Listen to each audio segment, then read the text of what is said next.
జీవితంలో కొన్ని రోజులుంటాయి. ఎంత ప్రయత్నించినా ఫలితం రాదు. ఎంత మంచిగా ఉన్నా గుర్తింపు రాదు. ఎంత ప్రార్థించినా దేవుడు విన్నట్టు లేడనిపిస్తుంది.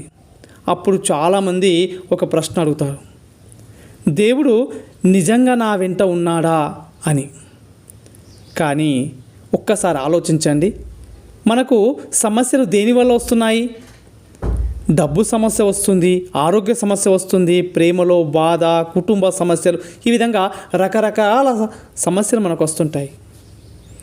ఈ కష్టాలు, ఈ సమస్యలు అనేవి మనల్ని ఆ దేవుడు శిక్షించడానికి మాత్రం కాదు. కష్టం అనేది ఒక శిక్షగా భావించకుండా అది మనల్ని బలంగా చేయడానికి ఆ దేవుడు ఇచ్చినటువంటి మరో వరంగా భావించాలి. దేవుడు మరి ఎందుకు ఆలస్యంగా మనకు ప్రత్యక్షమవుతాడు? ఒక్క విషయం ఆలోచించండి.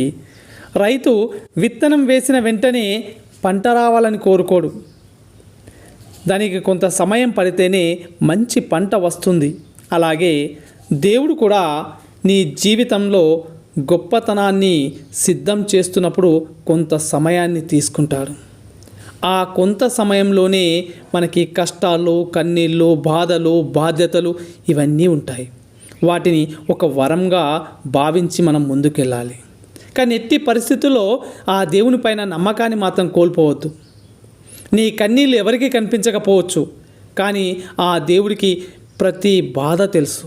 ఈరోజు నువ్వు ఒంటరిగా ఏడుస్తున్నావేమో, కానీ రేపు అదే కథతో 1000 మందికి నీవు ప్రేరణ అవుతావు.